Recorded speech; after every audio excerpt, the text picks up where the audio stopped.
Assalamualaikum warahmatullahi wabarakatuh. Hari ini hari Minggu, kebetulan tadi saya goes, dan setelah dia menempuh perjalanan lumayan jauh, mampir di sebuah warung di persawahan. Jadi sebuah jalan yang panjang, kanan kirinya sawah. Di situ ada sebuah warung soto. Banyak warga, banyak petani yang sarapan di situ sambil melakukan aktivitas di sawah ya. Ada hal yang menarik. Para petani itu perbincangannya, ngobrolnya tidak seputar sawah, tapi seputar negara. Ya, macam-macam lah, perbincangannya macam-macam. Satu hal yang menarik di hati saya. Jadi para petani itu berbicara tentang BBM. Ternyata warga masyarakat kelas bawah pun selalu mengikuti perkembangan. Ada yang menarik. Menariknya, dampak dari perang Amerika Israel dengan Iran, itu banyak negara yang menaikkan harga BBM karena harga minyak dunia itu melejit tinggi. Satu-satunya negara yang kena imbas perang tapi tidak menaikkan harga BBM adalah negara kita, Indonesia. Pak Prabowo hebat. Ya. Memang dilematis.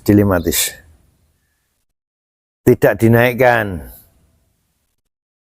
subsidi melejit, dinaikkan terjadi gejolak ekonomi, harga pokok mesti naik tinggi. Yang menarik dalam perbincangan masyarakat tadi adalah justru masyarakat bisa menilai kenapa Pak Prabowo tidak menaikkan harga BBM ya, sampai hari ini paling tidak.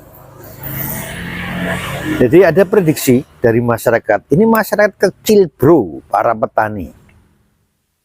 Jadi prediksinya, sebelum ada perang, sebelum ada pelonjakan harga minyak dunia, itu ada wacana Prabowo mau digulingkan. Nah, digulingkan. Bulan Mei kalau nggak salah ya. Enggak, Mas.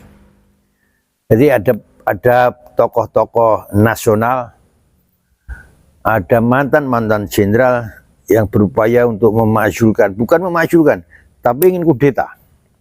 Nah, masyarakat tahu itu ternyata. Nah, kalau harga dinaikkan, harga BBM dinaikkan, ini adalah pintu bagi para yang tokoh-tokoh yang akan makar ini, yang akan kudeta. Dijadikan alasan untuk masuk ke situ. Makanya Pak Prabowo tidak menaikkan harga BBM di negara kita, baik BBM subsidi maupun non subsidi. Nah, kemudian yang kedua, ada salah satu tokoh ternama, semua orang tahu karena dia sudah 2 kali menjadi wakil presiden. Siapa dia? Yaitu Yusuf Kalla. Statementnya ngawur, bukan ngawur, mungkin menurut dia bagus. Kita ikuti dulu statementnya Pak Yusuf Kalla.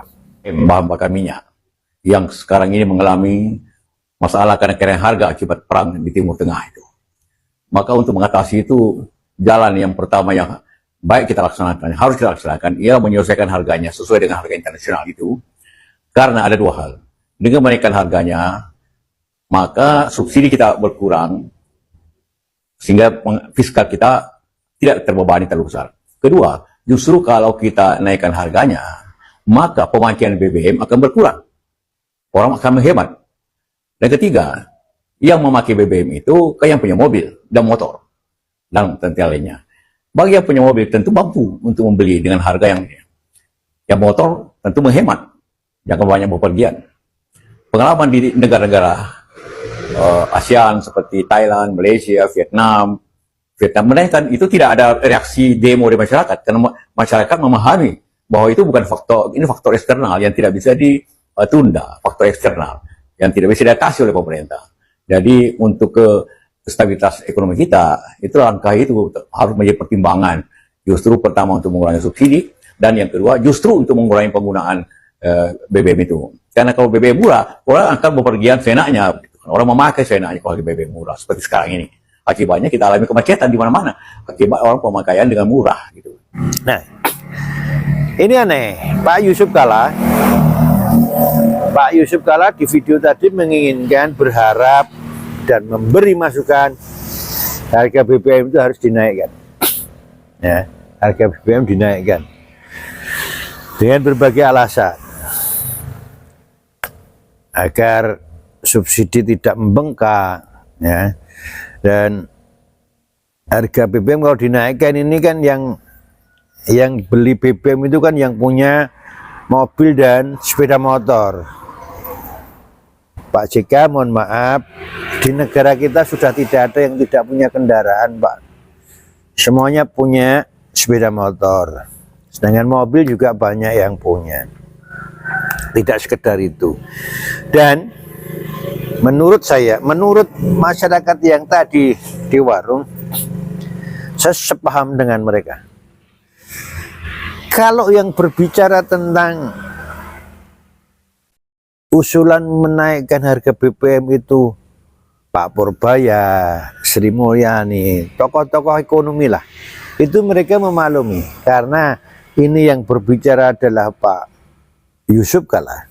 Bagi kaum petani yang ngobrol tadi, dia nggak percaya karena satu, Pak Jokowi itu orang politik, dan yang kedua, Pak Yusuf Kalla ini beberapa waktu yang lalu sudah mulai muncul, entah itu isu, entah itu benar, dikabarkan bahwa Pak JK ini adalah salah satu bohir dalam permasalahan ijazah Pak Jokowi. Dan yang ketiga, bagi masyarakat ini beranggapan Pak JK ini juga di belakang para jenderal yang akan makar ingin kudeta di bulan Mei ini. Nah, sehingga benar Pak Prabowo untuk tidak menaikkan BBM. Kita dukung Pak Prabowo sampai akhir jabatannya, kita dukung semua programnya. Semoga program-program Pak Prabowo betul-betul menyasar ke masyarakat, betul-betul bermanfaat kepada rakyat, dan tidak disalahgunakan oleh para aparat, para pelaksananya. Wassalam.